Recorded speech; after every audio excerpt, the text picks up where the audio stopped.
जहाँ पे इस तरीके से कहाँ कहाँ आप प्रवचन देते हैं, आप जो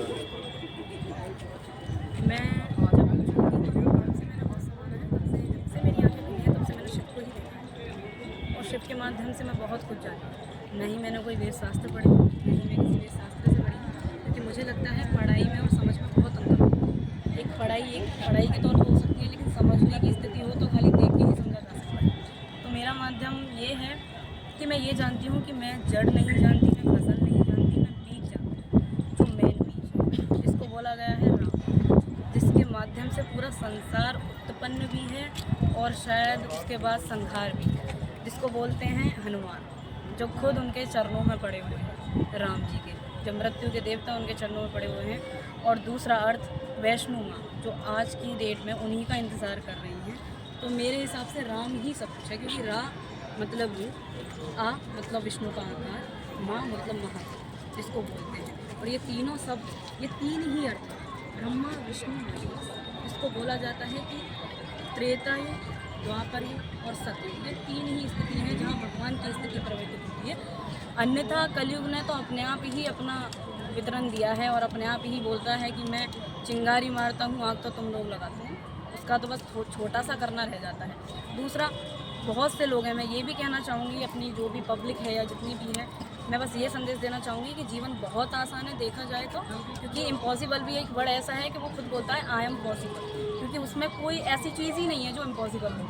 लेकिन इंसान सोचता है कि मैं ही सब कुछ कर रहा हूँ, मैं ही सारा बर्डन लेके बैठा हूँ, बहुत सारी चिंता है, जबकि होगा वो नहीं जो वो चाह रहा है, होगा वही जो उसने चाह रखा है, चाहे वो सोचे चाहे वो ना सोचे। तो इससे मेरा कहना ये रहेगा कि पहली बात तो अपना कर्म करो, क्योंकि तुम्हें शुरू से नहीं पता रहती है कि तुम कौन हो क्या हो।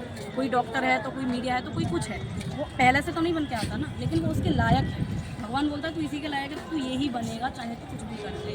तो इसी तरीके का कुछ होता है, भगवान ने पहले से सोच रखा होता है कि तू यहाँ तू वहाँ, स्थान जगह नाम सब रहता है पहले से तय है। लेकिन इंसान क्या सोचता है कि मैं यहाँ जगह बनाऊंगा, मैं वहाँ नाम बनाऊंगा, मैं वहाँ कमाऊंगा, तो उसके माध्यम से उल्टा ही हो जाता है। फिर वो कहता है कि भगवान को नहीं मानता, मैं पूजा नहीं कर रहा। मतलब हम इच्छा से भगवान को मानते हैं, हमारी अगर इच्छा होती है तो भगवान है, हमारी इच्छा नहीं है तो भगवान नहीं है। तो फिर भगवान की कैसी इच्छा रहे? भगवान तो फिर बेइच्छा के है।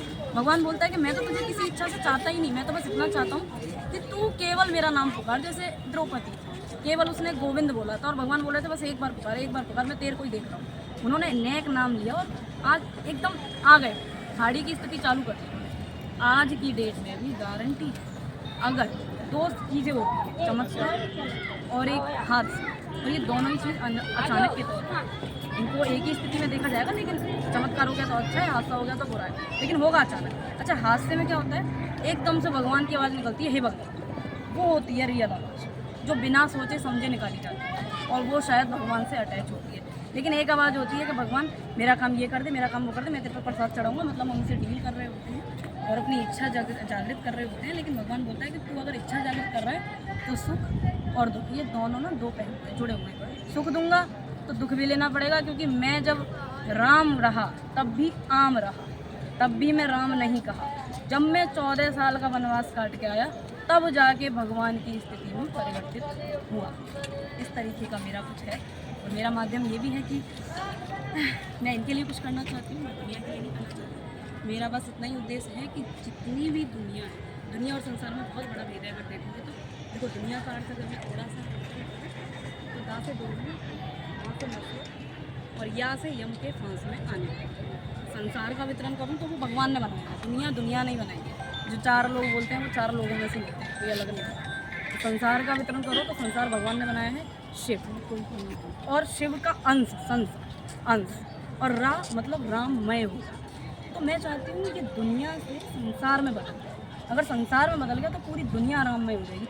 और जिस दिन राममय हो गए ना, उस दिन ये हनुमान जी और ये शिव जी दोनों आगे बैठ जाएंगे तुम्हारे चरणों में कि हाँ तूने हमारे राम को बुला दिया। तो बस इतना ही चाहूँगी कि संत महात्मा साधु इनका अर्थ जान लो पहले, उसके बाद बनना चालू करो, क्योंकि साध्वी का अर्थ भी बहुत बड़ा है अगर देखा जाए तो। साध्वी का अर्थ मैं आपसे कभी पूछ सकती हूँ, लेकिन साध्वी का अर्थ है कहते साध्वी 3 शब्दों से मिला। भगवान भी बहुत सोच समझ के नाम बनाता है, ऐसे नहीं हर एक चीज़ कारण से होता है, बिना कारण के यही नहीं, सब इनका कारण होता है। तो साध्वी का अर्थ ये हो सकता है शिव, साधा यानी कि शिव की आराधना करने वाली प्लस वासनाओं को समाप्त करने वाली साध, इसका अर्थ जो है तो बहुत बड़ा अंतर है। संत भी है, साधु भी है।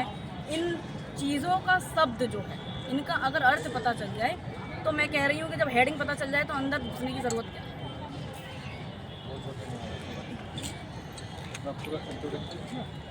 मैंने तो अपनी बातें समझ लिया है। नहीं, आपने बता दिया। चलिए ठीक है।